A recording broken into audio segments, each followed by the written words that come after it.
और arm forces special powers को कम से कम कश्मीर के अर्बन एरिया हटा दीजिए। देखिए, जबान से बयान देना और अमल नहीं करना, उसमें जमीन आसमान का फर्क है। ये हो रहे हैं कि उत्तर प्रदेश हिंदुस्तान का दिल है और मुसलमानों की बहुत बड़ी तादाद है और मुसलमानों के सियासी फैसले की बिना पर ही समाजवादी पार्टी की सरकार बनती है। यही हमारी बेगुनाही है। और ये तो इलेक्शन है। अब एक बात और ख्याल रखिए आप, अब जम्मू में जो लास्ट फेज में इलेक्शन होगा जम्मू में, और आप देखेंगे कि वहां पर ये लोग अपना चेहरा दिखाएंगे, क्योंकि अब नहीं है, वहां काशी नहीं है, ज्ञानवापी मस्जिद, वहां मथुरा नहीं है। ये तीनों चैलेंजेस। तो बीजेपी का वो तो आर्टिकल ऑफ फेथ है। इलेक्शन, जम्मू कश्मीर के इलेक्शन के जीत के लिए वो खामोश बैठे हुए हैं। आज तक एक लफ्ज न 6 दिसंबर का, न मुजफ्फरनगर का, न सहारनपुर का, न मलियाना का कोई कभी जिक्र नहीं किया। नहीं, हम बहुत खुश हैं। क्या किया देश के प्रधानमंत्री ने? मुझे एक बयान गिनाए जो आपको लगता है ओवैसी साहब की पीएम ने ठीक नहीं। क्या पीएम आरएसएस के खिलाफ जा सकते हैं? क्या prime minister of India RSS के सरसंचालक के बयान के खिलाफ जा सकते हैं, जो उन्होंने कहा कि हम हिंदू राष्ट्र बनाएंगे, कि हम 2019 से पहले राम मंदिर को बनाएंगे? ये खुद प्राइम मिनिस्टर फखर से कहते हैं कि हाँ, मैं आरएसएस से आया हूं। क्या वो आरएसएस के खिलाफ जा सकते हैं? नहीं, पर वो उनके साथ भी के अध्यक्ष और देश में सबसे बड़े मुस्लिम चेहरे के तौर पर उभर रहे असदुद्दीन ओवैसी। सर, स्वागत है आपका। सीधी बात। पिछले मेहमान हैं उत्तर प्रदेश सरकार के वरिष्ठ मंत्री और समाजवादी पार्टी के नेता श्री आजम खान। सर, स्वागत है आपका। सीधी बात। दादरी के वाकये की तुलना बाबरी मस्जिद के ढहाए जाने से की। अब बाबरी के बाद जो दंगे हुए उसमें हजारों लोगों की मौत हुई। दादरी का हाल का वाकया जिसमें एक शख्स की मौत होती है, उसकी तुलना बाबरी से कैसे कर सकते? दरअसल मैं जिस मजहब का मानने वाला हूं वो इस्लाम है, और इस्लाम का बुनियादी उसूल यह है, मेरे कुरान का, अल्लाह का और मेरे नबी का, कि अगर एक बेगुनाह मारा जाए तो गोया पूरी आलम इंसानियत को कत्ल कर दिया गया, होल ह्यूमैनिटी मैसेकर। और अगर एक बेगुनाह को बचा लिया गया तो पूरी आलम इंसानियत को बचा लिया गया। 6 दिसंबर 92 को जो कुछ हुआ वो एक ऐसा दाग है हिंदुस्तान की तहजीब के माथे पर जो दुनिया रहते मिट नहीं सकता। सुप्रीम कोर्ट का स्टे था, हाई कोर्ट का स्टे था, एकता परिषद का रेजोल्यूशन था, तत्कालीन मुख्यमंत्री का हलफनामा था और प्रधानमंत्री जी का कमिटमेंट था राष्ट्र के साथ। उसके बावजूद 6 दिसंबर 92 को जिस बेदर्दी से एक बेजान इमारत को गिराया गया, और फिर आपने देखा कि 92 के बाद 2002 आया। 2002 ने शायद दुनिया के सामने हमारी शक्ल बहुत खराब कर दी, और यही वजह हुई कि आज जो प्रधानमंत्री हैं हमारे देश के बादशाह हैं, इन्हें अमेरिका का वीजा नहीं दिया गया, यूरोप जाने की इजाजत नहीं दी गई इन्हें। इसलिए अमेरिका ने नहीं बुलाया है कि 2002 के इंसानी कत्लेआम के जिम्मेदार को माफ कर दिया है दुनिया ने, बल्कि इसलिए बुलाया कि अमेरिका एक सौदागर है, वो दुनिया पर राज करता है और दुनिया से पैसा वसूल करके अपने यहाँ के लोगों को ऐशो आराम मुहैया कराता है। हिंदुस्तान सबसे बड़ी मंडी है। नरेंद्र मोदी को नहीं बुलाया बराक ने, दोस्ती है ना बादशाह की, प्रधानमंत्री को बुलाया है हिंदुस्तान के, लेकिन वो दाग नहीं हट गए। उसके बाद जितने वाकयात हुए हिंदुस्तान में, मैं आपसे पूछता हूं, मैं अपने हिंदू भाइयों से पूछता हूं, मुझे मुजफ्फरनगर का जिम्मेदार ठहराया गया कि मैंने ये दंगा कराया है, मैंने गुनाहगारों को छुड़वाया है। मैंने कहा था कोई एजेंसी दुनिया की हो, अगर मेरा कोई टेलीफोन रिकॉर्ड मिल जाए तो मुझे कुतुब मीनार पर ले जाकर फांसी दे दी जाए, लेकिन अगर मैं बेगुनाह हूं तो ये बेगुनाही मेरी सामने आना चाहिए। जस्टिस सहाय साहब की रिपोर्ट आ चुकी, लेख आ चुके हैं, मेरा कहीं तस्करा तक उस रिपोर्ट में नहीं है। किसने मुझे सोने चांदी के कंगन पहना दिए?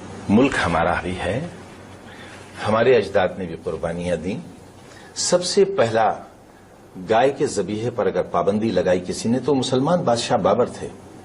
अगर किसी ने गाय के ज़बीहे पर सबसे बड़ी सजा तय की तो बहादुर शाह जफर थे, फांसी का हुक्म था।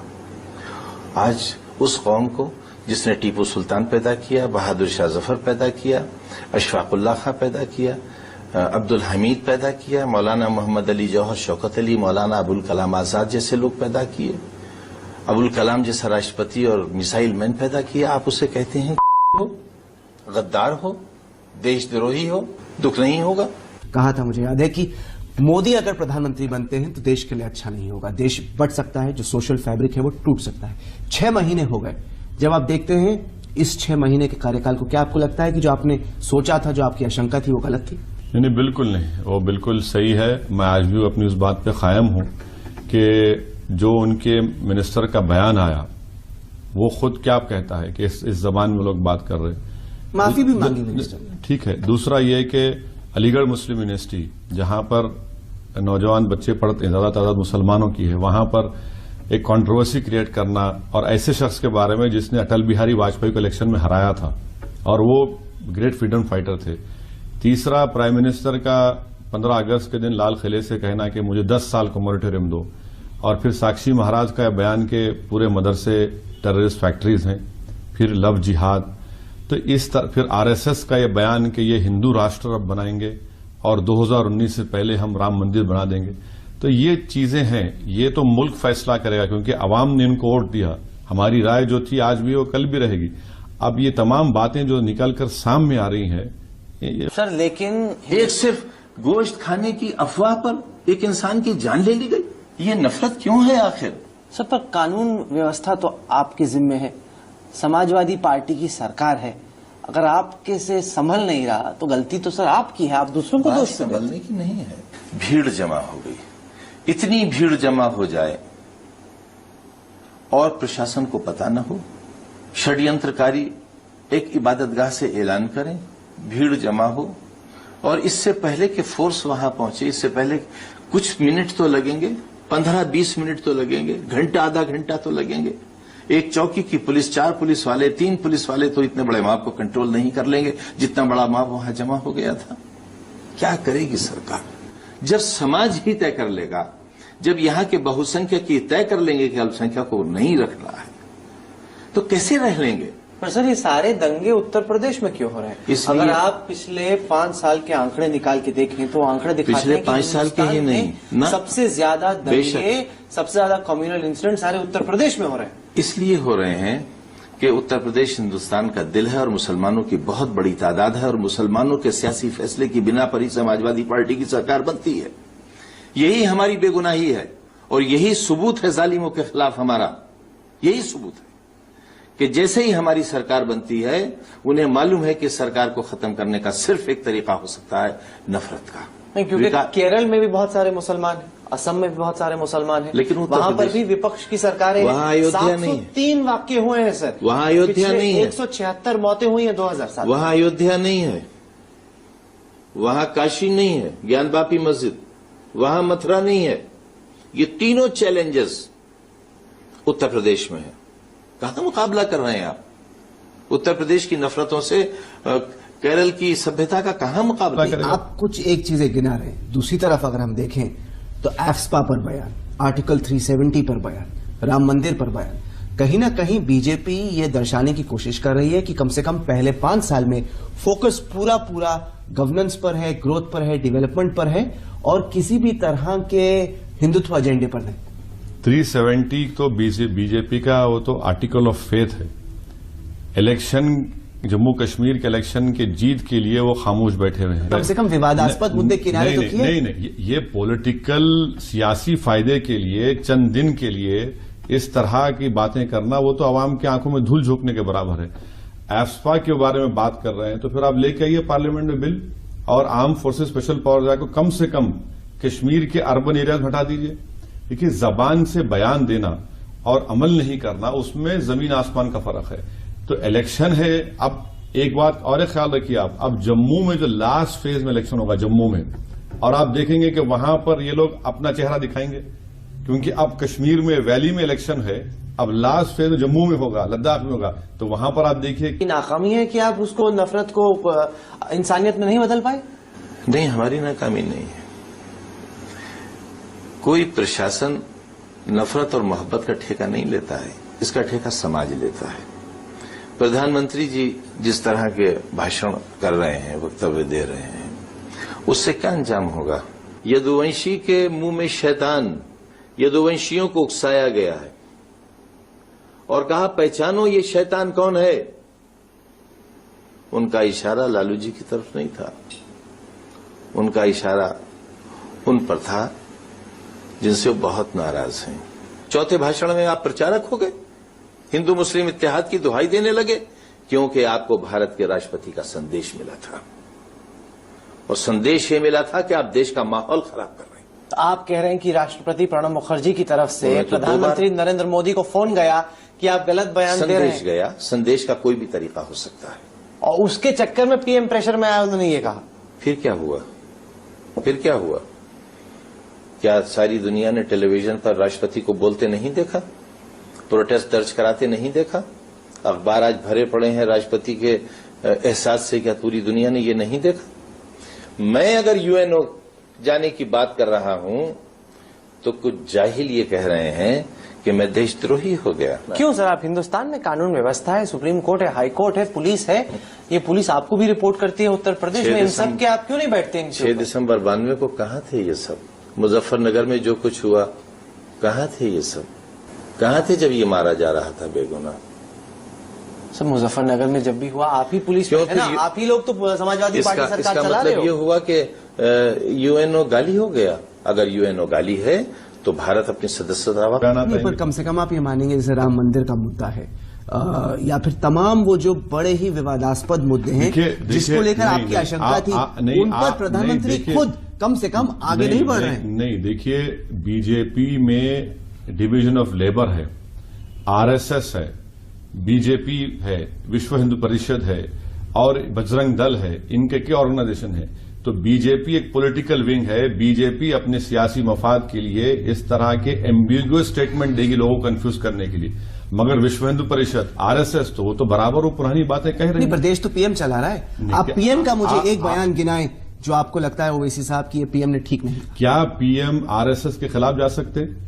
क्या prime minister of India RSS के सरसंघचालक के बयान के खिलाफ जा सकते हैं जो उन्होंने कहा कि हम हिंदू राष्ट्र बनाएंगे, कि हम 2019 से पहले राम मंदिर को बनाएंगे? ये खुद प्राइम मिनिस्टर फखर से कहते हैं कि हाँ, मैं आरएसएस से आया हूं। क्या वो आरएसएस के खिलाफ जा सकते? नहीं, पर वो उनके साथ भी नहीं जा रहे हैं, ये भी तो आपको मानना है। क्योंकि तो सारी दुनिया को मालूम कि उनमें ये तो अम्बिलिकल कॉर्ड है जो कभी टूट नहीं सकता बीजेपी। और पर यह आरोप लगा कि आप वो बात करते हैं जो नवाज शरीफ करता है। पाकिस्तान का नवाज शरीफ कहता है कि इसको यूनाइटेड नेशंस लेके चलो, हिंदुस्तान में आजम खान है जो कहता है यूएन लेके चलो। हम इंटरनेशनल हो गए। पर लोग कह रहे हैं कि हिंदुस्तान में जो डेमोक्रेसी है, जो हमारे इंस्टीट्यूशन है, उन पर विश्वास होना चाहिए। पूरी दुनिया से ये बात कहेंगे आप? मोदी जी से पूछेंगे वो कितनी बार गए हैं यूएनओ? ये आजम खान से ही पूछेंगे क्योंकि आजम खान मुसलमान है। मैंने अगर यूएनओ को दरखास्त दी कि यहां मानव अधिकारों का हनन हो रहा है तो मैंने देश को बदनाम किया। और प्रधानमंत्री ने अमेरिका जाकर, हम जितने डेलीगेशंस में गए हैं आज तक विदेश, और जब भी जाते हैं हम देश का सम्मान रखते हैं। आज तक एक लफ्ज न 6 दिसंबर का, न मुजफ्फरनगर का, न सहारनपुर का, न मलियाना का कोई कभी जिक्र नहीं किया। नहीं, हम बहुत खुश हैं। क्या किया देश के प्रधानमंत्री ने? चोर है ये देश, कमीशन खोरों का देश है। कोई 50 करोड़ लेता है, 100 करोड़ लेता है, 1000 करोड़ लेता है। इस तरह आज तक किसी ने जलील नहीं किया था जिस तरह देश के प्रमुख ने पूरी दुनिया में हिंदुस्तान को जलील किया। और फिर उम्मीद ये करते हैं कि अमेरिका से और विदेशों से लोग कारोबार करने के लिए यहां आए। कहां ले जा रहे हैं आप? 15-15, 20-20 सूट बदलकर एक दिन में आप हिंदुस्तान की गरीबी पर क्या थप्पड़ मार रहे हैं? आपके कोट के अंदर जो रुमाल रखा हुआ है उसकी कीमत एक गरीब के 10 जोड़ों के बराबर है। हमने गरीबी के सही मायने देखे। हमने चाय तो नहीं बेची है और चाय बेचने का ढोंग नहीं किया है, और चाय बेचने के ढोंग से लोगों को जज्बाती बनाकर 125 करोड़ देश को ठगा नहीं है हमने। कहां है 20 लाख रुपए? कहां है 2 करोड़ नौकरियां? कहां है 24 घंटे की बिजली? क्योंकि भारतीय जनता पार्टी और मोदी जी हर फील्ड में नाकाम हो गए। क्या किया है गंगा के लिए? गंगा तो मैनिफेस्टो का हिस्सा है। हमने किया है गंगा के लिए। वो कह रहे हैं साफ हो जाएगी अक्टूबर 2018 तक हो जाएगी साफ। उमा भारती ने हमें इंटरव्यू दिया, सीधी बात में कहा उन्होंने। मैं बताता काम चल रहा है। मैं बताता हूं कैसे, कहां चल रहा है काम। झूठ भी ऐसा बोलेंगे? मैं हूं उसका मंत्री उत्तर प्रदेश में। ऐसा बयान गिना सकते हैं प्रधानमंत्री का पिछले 6 महीने में जिसे सुनकर आपको लगा कि ये उन्होंने जो अल्पसंख्यक समुदाय उसके साथ अच्छा सुन लीजिए। मुंबई में एक हॉस्पिटल का इनॉग्रेशन हो रहा था। आप ही के पास करण थापर ने आर्टिकल लिखा, ये मेरा बयान नहीं है, कि प्राइम मिनिस्टर ने उस हॉस्पिटल की इनॉग्रेशन में कहा कि हमारे महाभारत में किसी एक शख्स की पैदाइश मां के बगैर हुई और उस जमाने में स्टेम सेल रिसर्च था।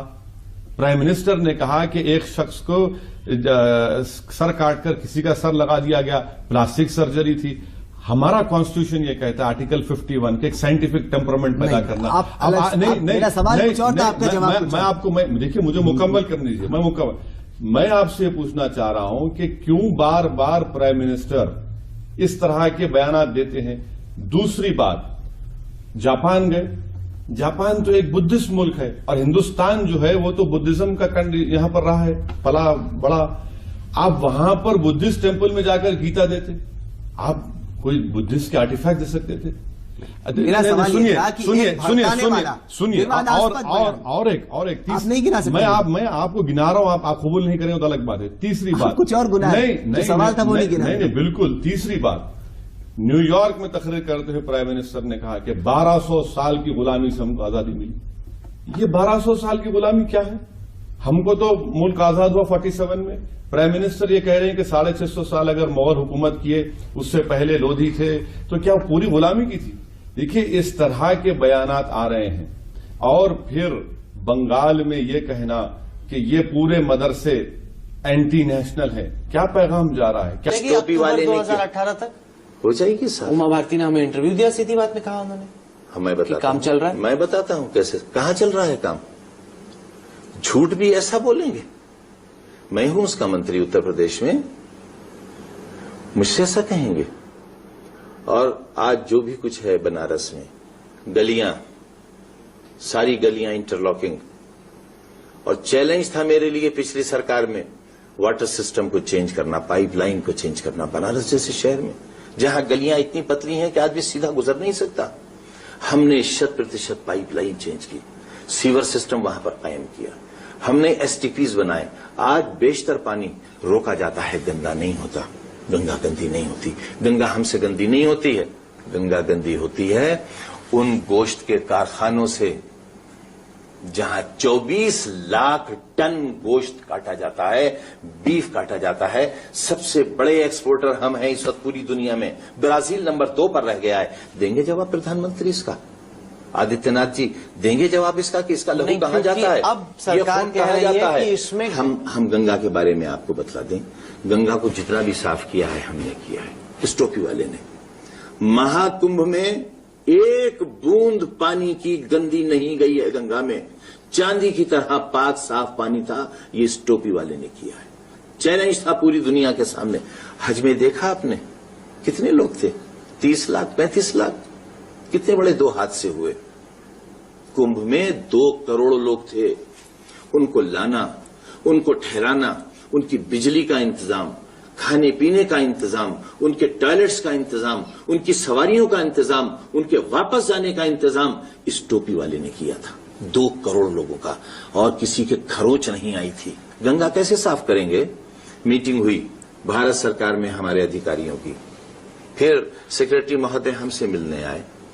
हमने कहा कि हम इस तरह गंगा साफ नहीं कर सकते जिस तरह आप साफ कराना चाहते हैं। मिसाल के तौर पर अगर 100 करोड़ की जरूरत है तो उन्होंने हमसे कहा कि हम 2 करोड़ दे सकते हैं। हमने कहा इसमें सिर्फ इतना हो सकता है कि हम निशान डाल देंगे कि कहां कहां सफाई होनी है। सुप्रीम कोर्ट ने कह तो दिया अपने फैसले में कि जो प्लान भारत सरकार ने पेश किया है इस तरह तो गंगा 500 बरस में भी साफ नहीं होगी। खान साहब, अब प्रधानमंत्री ने कह दिया है कि गरीबी के खिलाफ लड़ाई है, हिंदू मुसलमानों को आपस में नहीं लड़ना है। उन्होंने कहा कि राष्ट्रपति का जो संदेश है वो हमारे लिए एक आदर्श है। आपको लगता है अब थोड़ा माहौल ठंडा होगा? धोखा है, फाशिस्टिक अप्रोच है। चोर से कहते हैं चोरी कर, शाह से कहते हैं जाग कर। लव जिहाद भूल जाएंगे, घर वापसी भूल जाएंगे, बेगुनाह की मौत भूल जाएंगे। हम कैसे भरोसा कर लें? योगी आदित्यनाथ जी ने क्या कहा है? साक्षी महाराज ने हमारी मां के टुकड़े करने को कहा है। मां हमारी कब्र में है, हमारी लाखों माओं के लिए कहा है। ज्योति निरंजन साहिबा क्या बोलती हैं? क्या असभ्य समाज में भी इस भाषा की कोई इजाजत होगी? हिंदू युवा वाहिनी ने क्या कहा है? मैंने 2 रोज पहले कहा था कि आरएसएस से अलर्ट जारी हुआ है। मेरी बात का सबने मजाक बनाया, मुझे देशद्रोही बताया, उकसाने वाला बताया। और 2 दिन के बाद खुद योगी जी ने इस चीज को कहा। संस्था ने कहा कि तन मन धन और गन से अब हम सेवा करेंगे। कहां से आई ये गने? नहीं, मैंने मनमोहन वैद्य से बात की, आरएसएस की। उन्होंने कहा कि अगर कोई भी ऐसा हो जो आपको लगता है कि संघ परिवार से किसी तरीके से जुड़ा है और कानून व्यवस्था तोड़ रहा है, उन्होंने चैलेंज किया कि आप कार्रवाई कीजिए उन पर। कार्रवाई कीजिए। साक्षी महाराज पर हम कार्रवाई क्यों नहीं? दिल्ली में है वो। नहीं, पर आते भी तो है उत्तर प्रदेश, जब आते कुछ गलत जिस कहते वक्त हैं उन्होंने ये सब बोला है दिल्ली में बोला है। जो जुर्म बनता है वो दिल्ली में बनता है। योगी जहां आदित्यनाथ का क्या? वो भी दिल्ली में थे। नहीं, गोरखपुर में थे। ये सारा स्टेटमेंट दिल्ली का है। निरंजन ज्योति का भी दिल्ली का। और मैं तो चार्ज लगाता हूं कि दादरी, बाबरी से दादरी तक का सफर तय ही इसलिए किया है क्योंकि दादरी दिल्ली की सरहद पर है और एक बहुत बड़े मंत्री के बेटे की राजनीति का अड्डा है। मोदी ने नहीं कहा ये। अरे मोदी ने नहीं कहा, मगर बीजेपी के तो लोग कह रहे हैं। आपने जिस तरीके से देखिए महाराष्ट्र में अपने कैंडिडेट्स उतारे, क्या आप असम में या फिर बंगाल में भी उतारना चाहिए? आसाम में हम क्यों उतारेंगे? वहां पर बदरुद्दीन अजमल काम कर रहे हैं। बंगाल में यकीनन हम काम करेंगे, कोशिश करेंगे, इलेक्शन लड़ेंगे। जमहूरियत है, अवाम के हाथ में है, अवाम जिताएगी तो जीतेंगे, मगर हम कोशिश करेंगे। मैंने कांग्रेस और एनसीपी के कुछ नेताओं से बातचीत की इलेक्शंस के दौरान महाराष्ट्र में। उन्होंने कहा कि ओवैसी साहब के कैंडिडेट्स उतारने से बीजेपी को फायदा होता है। यह कहा जा रहा है कि आप आरएसएस की शह पे खड़े। देखिए, ये लोग को मैं चैलेंज कर रहा हूं। मैं कभी चाहूंगा कि ये लोग आपके सामने मेरे साथ बैठे हैं, आमने सामने। देखिए, 1 करोड़ मुसलमानों के नाम है महाराष्ट्र के इलेक्शन वोटर लिस्ट में। 60% की पोलिंग हुई, 60 लाख की मुस्लिम पोलिंग हुई। मैंने 24 कैंडिडेट खड़ा किए जिसमें से 5 नॉन मुस्लिम थे। मान लिया जाए कि वो पूरे मुझे मुस्लिम वोट मिले 5,24,000, तो भैया 55 लाख वोट कहां पर गए? 55 लाख वोट तो कांग्रेस एनसीपी को मिले। ये इतने नाशुक्रे हैं, इतने गुरूर और तकब्बुर में डूबे हुए हैं कांग्रेस एनसीपी कि शुक्रिया तक अदा नहीं किए। भाई 55 लाख वोट तो आपको मिले। और फिर मैं ये पूछना चाह रहा हूं कि बाबा सिद्दीकी क्यों हार गए? नवाब मलिक क्यों हार गए? अब्दुल सत्तार वहां पर कैसा जीत गए? और फिर इन्होंने 15 साल की हुकूमत में क्या किया? मैं चैलेंज के साथ कह रहा हूं कि सोशल इकोनॉमिक एजुकेशन इंडिकेटर्स क्या है? 1% बच्चियां, मुसलमान बच्चियां ग्रेजुएट नहीं होती हैं। आज भी 10-15 साल की इनकी हुकूमत में मालेगांव का ब्लास्ट क्या अभिनव भारत ने किया या मुसलमान किया मालेगांव के बता नहीं सकते। कई टेररिस्ट केसेस हैं महाराष्ट्र की जेलों में। राहुल कमल साहब 30% मुस्लिम लोग अंडर ट्रायल हैं और कन्विक्शन होता है 16% का। इसमें आप बीजेपी को दोष नहीं दे सकते। सुनिए, अब जब हम कैंडिडेट खड़ा करते हैं तो ये हो जाता है कि ये आरएसएस के पास चले गए। बदबख्ती ये है इस मुल्क में कि मुझे नेशनलिज्म का सर्टिफिकेट लेने के लिए बीजेपी दिए तो मैं नेशनलिस्ट हो जाता हूं, और सेकुलर मैं उस वक्त होऊंगा जब ये पार्टियां देंगे। मुझे इन दोनों की सर्टिफिकेट की जरूरत नहीं है। जमहूरियत है, मैं अपना इंडिपेंडेंट कोर्स स्टार्ट आउट करूंगा।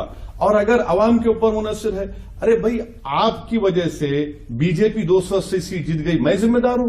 लोकसभा के इलेक्शन में सिर्फ 2 लोकसभा की सीट खड़ा किया, एक हैदराबाद एक सिकंदराबाद। फिर बीजेपी 280 सीट कैसे जीत गई?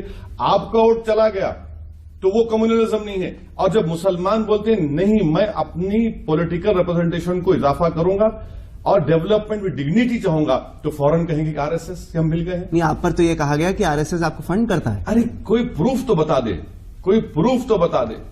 मैं आरएसएस का मुखालिफ था और जब तक जिंदा रहूंगा मेरी आखिरी सांस तक उनकी मुखालिफत करता रहूंगा।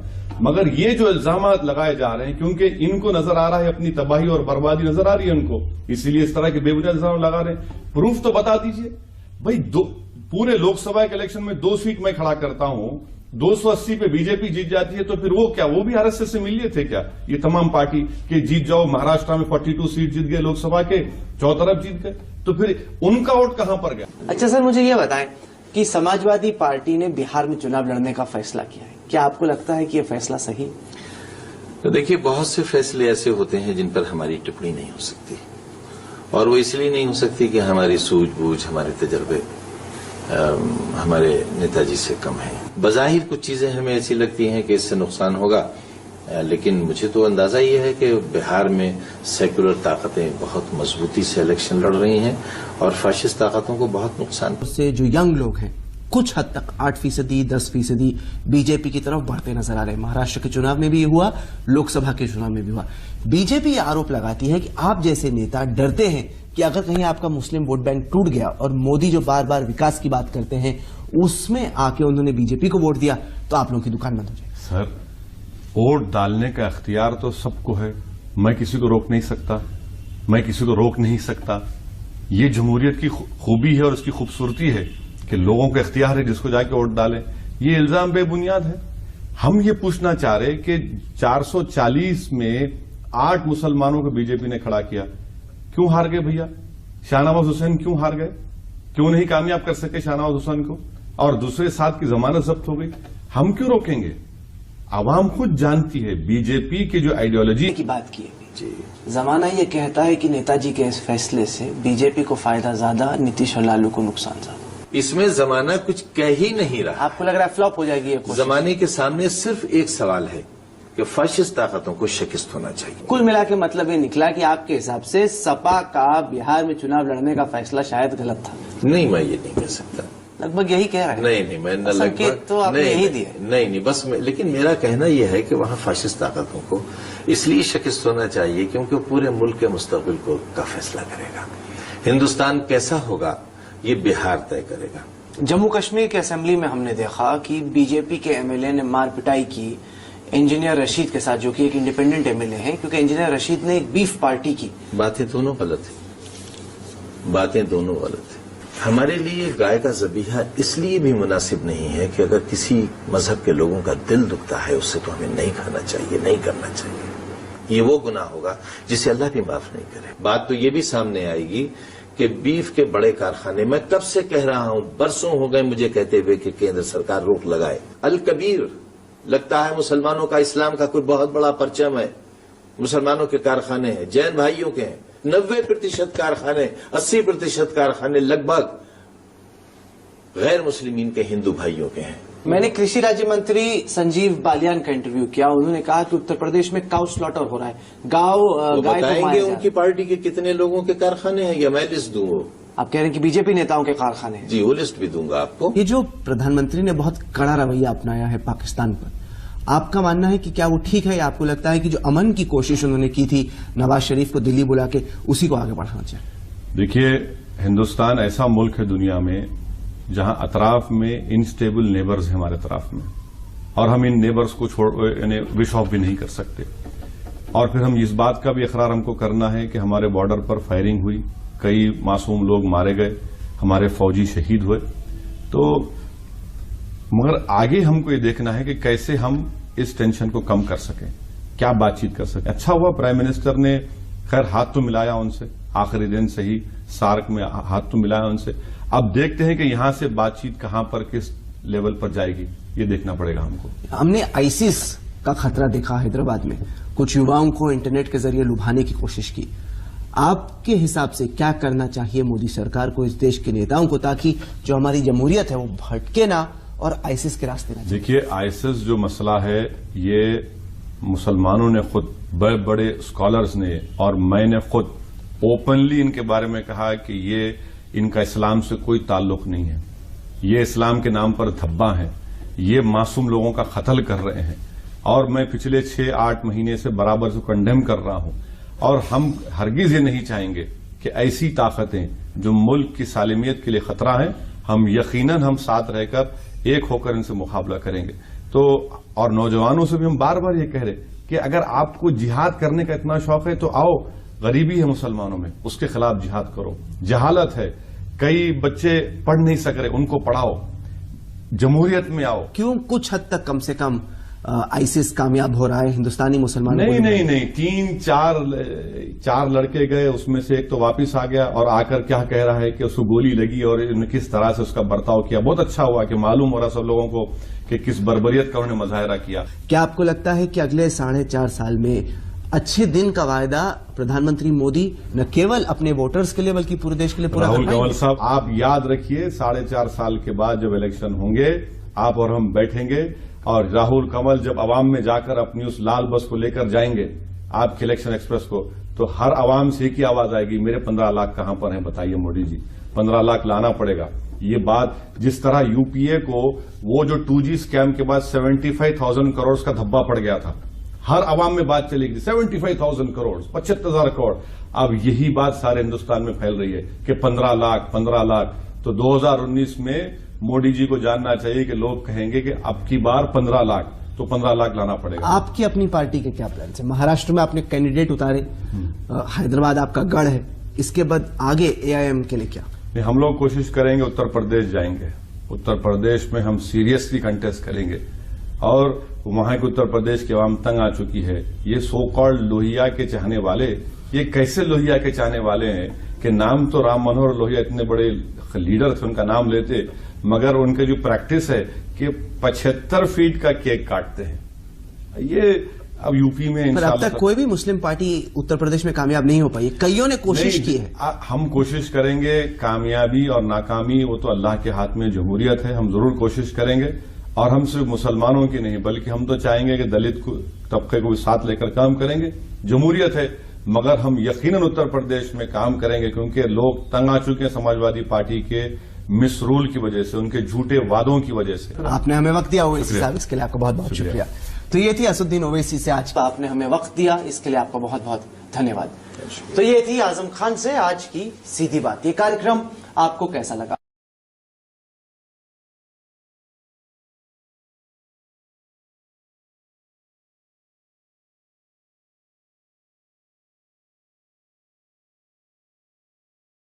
नहीं, बिल्कुल नहीं, वो बिल्कुल सही है। मैं आज भी अपनी उस बात पे कायम हूं कि जो उनके मिनिस्टर का बयान आया वो खुद क्या कहता है कि इस जबान में लोग बात कर रहे हैं। माफी भी मांगी मिनिस्टर ने, ठीक है। दूसरा ये कि अलीगढ़ मुस्लिम यूनिवर्सिटी जहां पर नौजवान बच्चे पढ़ते हैं, ज्यादा तादाद मुसलमानों की है, वहां पर एक कंट्रोवर्सी क्रिएट करना, और ऐसे शख्स के बारे में जिसने अटल बिहारी वाजपेयी को इलेक्शन में हराया था और वो ग्रेट फ्रीडम फाइटर थे। तीसरा, प्राइम मिनिस्टर का 15 अगस्त के दिन लाल किले से कहना कि मुझे 10 साल का मोरेटोरियम दो, और फिर साक्षी महाराज का बयान के पूरे मदरसे टेररिस्ट फैक्ट्रीज हैं, फिर लव जिहाद, तो इस तरह फिर आरएसएस का यह बयान कि ये हिंदू राष्ट्र अब बनाएंगे और 2019 से पहले हम राम मंदिर बना देंगे। तो ये चीजें हैं, ये तो मुल्क फैसला करेगा, क्योंकि अवाम ने इनको वोट दिया। हमारी राय जो थी आज भी वो कल भी रहेगी। अब ये तमाम बातें जो निकलकर सामने आ रही हैं, सर, लेकिन एक सिर्फ गोश्त खाने की अफवाह पर एक इंसान की जान ले ली गई, ये नफरत क्यों है आखिर?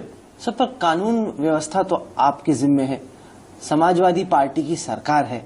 अगर आपके से संभल नहीं रहा तो गलती तो सर आपकी है, आप दूसरों को दोष संभलने की नहीं है। भीड़ जमा हो गई, इतनी भीड़ जमा हो जाए और प्रशासन को पता न हो, षड्यंत्रकारी एक इबादतगाह से ऐलान करें, भीड़ जमा हो, और इससे पहले कि फोर्स वहां पहुंचे, इससे पहले कुछ मिनट तो लगेंगे, 15-20 मिनट तो लगेंगे, घंटा आधा घंटा तो लगेंगे। एक चौकी की पुलिस, 4 पुलिस वाले, 3 पुलिस वाले तो इतने बड़े माप को कंट्रोल नहीं कर लेंगे जितना बड़ा माप वहां जमा हो गया था। क्या करेगी सरकार? जब समाज ही तय कर लेगा, जब यहां के बहुसंख्यक ही तय कर लेंगे कि अल्पसंख्यक को नहीं रखना है, तो कैसे रह लेंगे? पर सर, ये सारे दंगे उत्तर प्रदेश में क्यों हो रहे हैं? अगर आप पिछले 5 साल के आंकड़े निकाल के देखें तो आंकड़े दिखाते पिछले हैं कि 5 साल के ही नहीं ना, सबसे ज्यादा दंगे, सबसे ज्यादा कम्युनल इंसिडेंट सारे उत्तर प्रदेश में हो रहे हैं। इसलिए हो रहे हैं कि उत्तर प्रदेश हिंदुस्तान का दिल है और मुसलमानों की बहुत बड़ी तादाद है, और मुसलमानों के सियासी फैसले की बिना पर ही समाजवादी पार्टी की सरकार बनती है। यही हमारी बेगुनाही है और यही सबूत है जालिमों के खिलाफ हमारा। यही सबूत है कि जैसे ही हमारी सरकार बनती है, उन्हें मालूम है कि सरकार को खत्म करने का सिर्फ एक तरीका हो सकता है, नफरत का। नहीं, क्योंकि केरल में भी बहुत सारे मुसलमान हैं, असम में भी बहुत सारे मुसलमान हैं, लेकिन वहां पर भी विपक्ष की सरकारें, वहां अयोध्या नहीं है। 3 वाक्य हुए हैं सर, वहां अयोध्या नहीं है। 176 मौतें हुई हैं 2007। वहां अयोध्या नहीं है, वहां काशी नहीं है, ज्ञानवापी मस्जिद, वहां मथुरा नहीं है। ये तीनों चैलेंजेस उत्तर प्रदेश में है। कहां मुकाबला कर रहे हैं आप? उत्तर प्रदेश की नफरतों से केरल की सभ्यता का कहां मुकाबला करें? आप कुछ एक चीजें गिना रहे हैं, दूसरी तरफ अगर हम देखें तो एफ्सपा पर बयान, आर्टिकल 370 पर बयान, राम मंदिर पर बयान, कहीं ना कहीं बीजेपी ये दर्शाने की कोशिश कर रही है कि कम से कम पहले 5 साल में फोकस पूरा गवर्नेंस पर है, ग्रोथ पर है, डेवलपमेंट पर है, और किसी भी तरह के हिंदुत्व एजेंडे पर नहीं। 370 तो बीजेपी का वो तो आर्टिकल ऑफ फेथ है। इलेक्शन, जम्मू कश्मीर के इलेक्शन के जीत के लिए वो खामोश बैठे हुए हैं। कम से कम विवादास्पद मुद्दे किनारे तो किए। नहीं, ये पॉलिटिकल सियासी फायदे के लिए, चंद दिन के लिए नहीं, सवाल था वो नहीं गिना। नहीं, बिल्कुल। तीसरी बात, न्यूयॉर्क में तकरीर करते हुए प्राइम मिनिस्टर ने कहा कि 1200 साल की गुलामी से हमको आजादी मिली। ये 1200 साल की गुलामी क्या है? हमको तो मुल्क आजाद हुआ 47 में। प्राइम मिनिस्टर ये कह रहे हैं कि 650 साल अगर मुगल हुकूमत किए, उससे पहले लोधी थे, तो क्या वो पूरी गुलामी की थी? देखिए, इस तरह के बयानात आ रहे हैं। और फिर बंगाल में ये कहना कि ये पूरे मदरसे एंटी नेशनल है, क्या पैगाम जा रहा है? क्या टोपी वाले ने 2018 तक हो जाएगी सर। उमा भारती ने हमें इंटरव्यू दिया, सीधी बात में कहा उन्होंने मैं बताता काम चल रहा है। मैं बताता हूं कैसे, कहां चल रहा है काम। झूठ भी ऐसा बोलेंगे। मैं हूं उसका मंत्री उत्तर प्रदेश में, मुझसे ऐसा कहेंगे। और आज जो भी कुछ है बनारस में, गलियां, सारी गलियां इंटरलॉकिंग, और चैलेंज था मेरे लिए पिछली सरकार में वाटर सिस्टम को चेंज करना, पाइपलाइन को चेंज करना। बनारस जैसे शहर में जहां गलियां इतनी पतली हैं कि आदमी सीधा गुजर नहीं सकता, हमने 100% पाइपलाइन चेंज की, सीवर सिस्टम वहां पर कायम किया, हमने एसटीपीज बनाए। आज बेशतर पानी रोका जाता है, गंदा नहीं होता। गंगा गंदी नहीं होती, गंगा हमसे गंदी नहीं होती है। गंगा गंदी होती है उन गोश्त के कारखानों से जहां 24 लाख टन गोश्त काटा जाता है, बीफ काटा जाता है। सबसे बड़े एक्सपोर्टर हम हैं इस वक्त पूरी दुनिया में। ब्राजील नंबर 2 पर रह गया है। देंगे जवाब प्रधानमंत्री इसका? आदित्यनाथ जी देंगे जवाब इसका कि इसका लहू कहां जाता है? अब सरकार कह रही है कि इसमें हम गंगा के बारे में आपको बतला दें। गंगा को जितना भी साफ किया है हमने किया है, इस टोपी वाले ने। महाकुंभ में एक बूंद पानी की गंदी नहीं गई है गंगा में। चांदी की तरह पाक साफ पानी था, ये इस टोपी वाले ने किया है। चैलेंज था पूरी दुनिया के सामने। हज में देखा आपने कितने लोग थे? 30 लाख 35 लाख, कितने बड़े 2 हादसे हुए। कुंभ में 2 करोड़ लोग थे। उनको लाना, उनको ठहराना, उनकी बिजली का इंतजाम, खाने पीने का इंतजाम, उनके टॉयलेट्स का इंतजाम, उनकी सवारियों का इंतजाम, उनके वापस जाने का इंतजाम इस टोपी वाले ने किया था।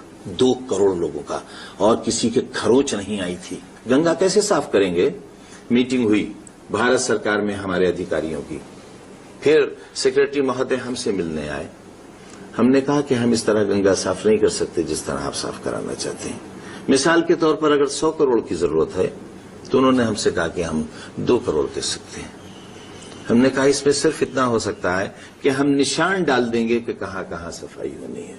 सुप्रीम कोर्ट ने कह तो दिया अपने फैसले में कि जो प्लान भारत सरकार ने पेश किया है इस तरह तो गंगा 500 बरस में भी साफ नहीं होगी। खान साहब, अब प्रधानमंत्री ने कह दिया है कि गरीबी के खिलाफ लड़ाई है, हिंदू मुसलमानों को आपस में नहीं लड़ना है। उन्होंने कहा कि राष्ट्रपति का जो संदेश है वो हमारे लिए एक आदर्श है। आपको लगता है अब थोड़ा माहौल ठंडा होगा? धोखा है, फाशिस्टिक अप्रोच है। चोर से कहते हैं चोरी कर, शाह से कहते हैं जाग कर। लव जिहाद भूल जाएंगे, घर वापसी भूल जाएंगे, बेगुनाह की मौत भूल जाएंगे। हम कैसे भरोसा कर लें? योगी आदित्यनाथ जी ने क्या कहा है? साक्षी महाराज ने हमारी मां के टुकड़े करने को कहा है। ये तो अम्बिलिकल कॉर्ड है जो कभी टूट नहीं सकता बीजेपी। और पर यह आरोप लगा कि आप वो बात करते हैं जो नवाज शरीफ करता है। पाकिस्तान का नवाज शरीफ कहता है कि इसको यूनाइटेड नेशंस लेके चलो, हिंदुस्तान में आजम खान है जो कहता है यूएन लेके चलो। हम एंटी नेशनल हो गए। नहीं, पर लोग कह रहे हैं कि हिंदुस्तान में जो डेमोक्रेसी है, जो हमारे इंस्टीट्यूशन है, उन पर विश्वास होना चाहिए। पूरी दुनिया से ये बात कहेंगे आप? मोदी जी से पूछेंगे वो कितनी बार गए हैं यूएनओ? ये आजम खान से ही पूछेंगे क्योंकि आजम खान मुसलमान है। मैंने अगर यूएनओ को दरखास्त दी कि यहां मानव अधिकारों का हनन हो रहा है तो मैंने देश को बदनाम किया। और प्रधानमंत्री ने अमेरिका जाकर, हम जितने डेलीगेशंस में गए हैं आज तक विदेश, और जब भी जाते हैं हम देश का सम्मान रखते हैं। आज तक एक लफ्ज न 6 दिसंबर का, न मुजफ्फरनगर का, न सहारनपुर का, न मलियाना का कोई कभी जिक्र नहीं किया। नहीं, हम बहुत खुश हैं। क्या किया देश के प्रधानमंत्री ने? चोर है ये देश, कमीशन खोरों का देश है। कोई 50 करोड़ लेता है, 100 करोड़ लेता है, 1000 करोड़ लेता है। इस तरह आज तक किसी ने जलील नहीं किया था जिस तरह देश के प्रमुख ने पूरी दुनिया में हिंदुस्तान को जलील किया। और फिर उम्मीद ये करते हैं कि अमेरिका से और विदेशों से लोग कारोबार करने के लिए यहां आए। कहां ले जा रहे हैं आप? 15-15, 20-20 सूट बदलकर एक दिन में आप हिंदुस्तान की गरीबी पर क्या थप्पड़ मार रहे हैं? आपके कोट के अंदर जो रुमाल रखा हुआ है उसकी कीमत एक गरीब के 10 जोड़ों के बराबर है। हमने गरीबी के सही मायने देखे। हमने चाय तो नहीं बेची है और चाय बेचने का ढोंग नहीं किया है और चाय बेचने के ढोंग से लोगों को जज्बाती बनाकर 125 करोड़ देश को ठगा नहीं है हमने। कहां है 20 लाख रुपए, कहां है 2 करोड़ नौकरियां, कहां है 24 घंटे की बिजली? क्योंकि भारतीय जनता पार्टी और मोदी जी हर फील्ड में नाकाम हो गए। क्या किया है गंगा के लिए? गंगा तो मैनिफेस्टो का हिस्सा है, हमने किया है गंगा के लिए। वो कह रहे हैं साफ हो जाएगी अक्टूबर 2018 तक हो जाएगी साफ। उमा भारती ने हमें इंटरव्यू दिया, सीधी बात में कहा उन्होंने मैं बताता काम चल रहा है। मैं बताता हूं कैसे, कहां चल रहा है काम। झूठ भी ऐसा बोलेंगे। मैं हूं उसका मंत्री उत्तर प्रदेश में। ऐसा बयान गिना सकते हैं प्रधानमंत्री का पिछले 6 महीने में, जिसे सुनकर आपको लगा कि ये उन्होंने जो अल्पसंख्यक समुदाय उसके साथ अच्छा सुन लीजिए। मुंबई में एक हॉस्पिटल का इनॉग्रेशन हो रहा था। आप ही के पास करण थापर ने आर्टिकल लिखा, ये मेरा बयान नहीं है, कि प्राइम मिनिस्टर ने उस हॉस्पिटल की इनॉग्रेशन में कहा कि हमारे महाभारत में किसी एक शख्स की पैदाइश मां के बगैर हुई और उस जमाने में स्टेम सेल रिसर्च था। प्राइम मिनिस्टर ने कहा कि एक शख्स को सर काटकर किसी का सर लगा दिया गया, प्लास्टिक सर्जरी थी। हमारा कॉन्स्टिट्यूशन ये कहता है आर्टिकल 51 के एक साइंटिफिक टेम्परामेंट पैदा करना। मेरा सवाल कुछ और था, आपका जवाब मैं आपको देखिए मुझे मुकम्मल करने दीजिए। मैं आपसे पूछना चाह रहा हूं कि क्यों बार बार प्राइम मिनिस्टर इस तरह के बयान देते हैं। दूसरी बात, जापान गए। जापान तो एक बुद्धिस्ट मुल्क है और हिंदुस्तान जो है वो तो बुद्धिज्म का कंट्री यहां पर रहा है, पला बड़ा। आप वहां पर बुद्धिस्ट टेम्पल में जाकर गीता देते, आप कोई बुद्धिस्ट के आर्टिफैक्ट दे सकते थे।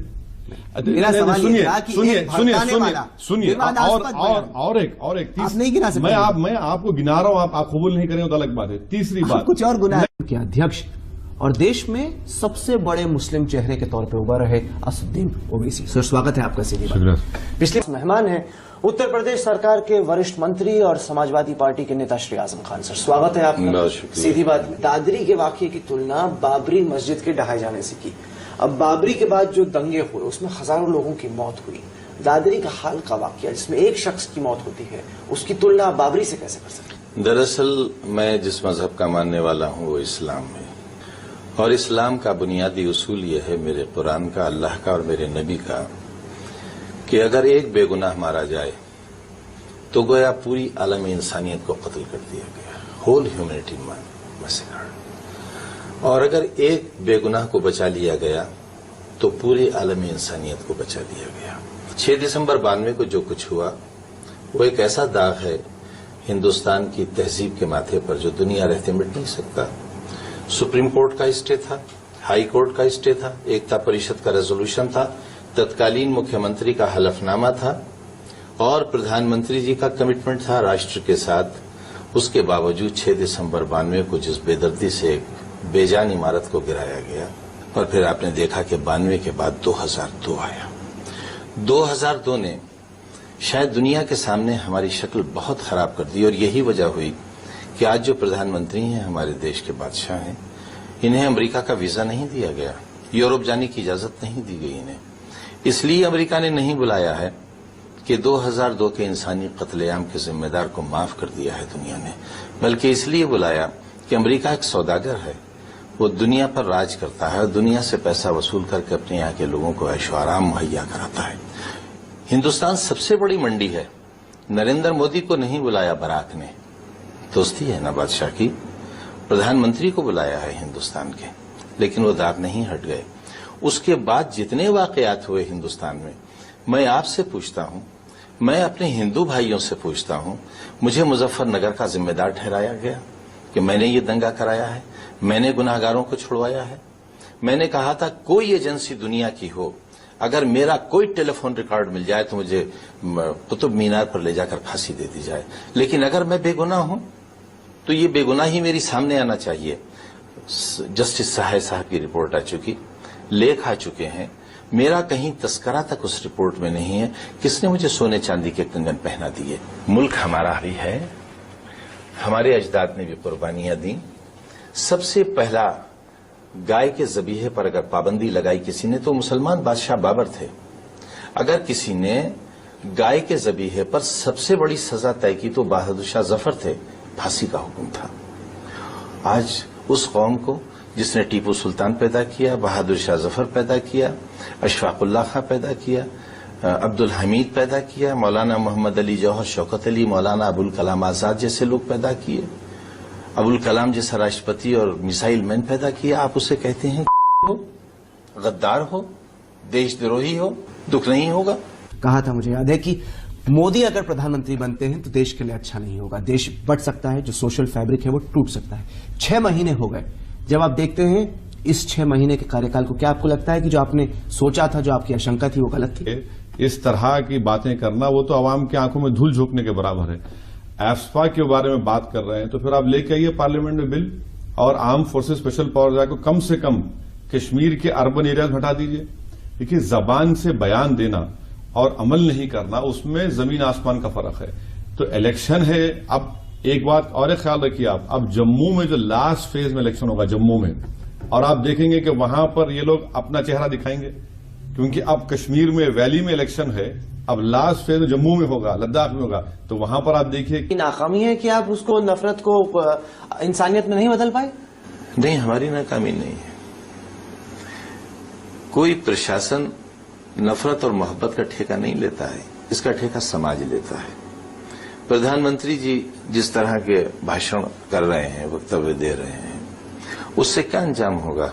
यदुवंशी के मुंह में शैतान, यदुवंशियों को उकसाया गया है और कहा पहचानो ये शैतान कौन है।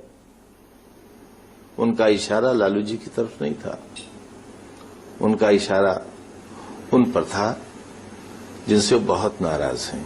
चौथे भाषण में आप प्रचारक हो गए, हिंदू मुस्लिम इत्तेहाद की दुहाई देने लगे, क्योंकि आपको भारत के राष्ट्रपति का संदेश मिला था, और संदेश ये मिला था कि आप देश का माहौल खराब कर रहे हैं। तो आप कह रहे हैं कि राष्ट्रपति प्रणब मुखर्जी की तरफ से प्रधानमंत्री नरेंद्र मोदी को फोन गया कि आप गलत बयान दे रहे हैं। संदेश गया, संदेश का कोई भी तरीका हो सकता है, और उसके चक्कर में पीएम प्रेशर में आया, उन्होंने ये कहा।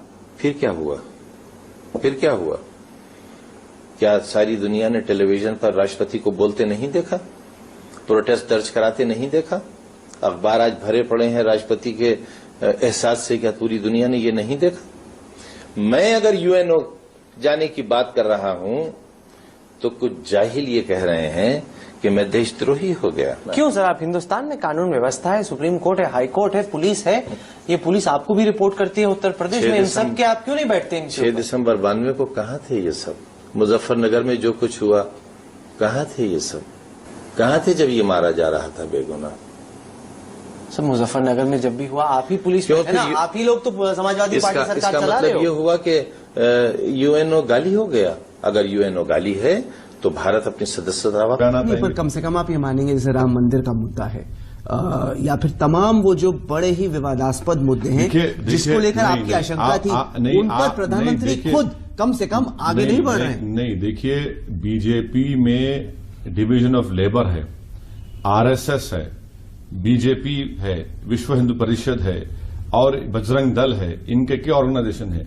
तो बीजेपी एक पॉलिटिकल विंग है, बीजेपी अपने सियासी मफाद के लिए इस तरह के एम्बिगुअस स्टेटमेंट देगी लोगों को कंफ्यूज करने के लिए, मगर विश्व हिंदू परिषद, आरएसएस तो वो तो बराबर वो पुरानी बातें कह रही है। प्रदेश तो पीएम चला रहा है, आप पीएम का मुझे एक बयान गिनाएं जो आपको लगता है ओवैसी साहब की ये पीएम ने ठीक नहीं। क्या पीएम आरएसएस के खिलाफ जा सकते? क्या prime minister of India RSS के सरसंघचालक के बयान के खिलाफ जा सकते हैं, जो उन्होंने कहा कि हम हिंदू राष्ट्र बनाएंगे, कि हम 2019 से पहले राम मंदिर को बनाएंगे? ये खुद प्राइम मिनिस्टर फखर से कहते हैं कि हाँ, मैं आरएसएस से आया हूं। क्या वो आरएसएस के खिलाफ जा सकते? नहीं, पर वो उनके साथ भी नहीं जा रहे हैं, ये भी तो आपको मानना है। क्योंकि तो सारी दुनिया को मालूम कि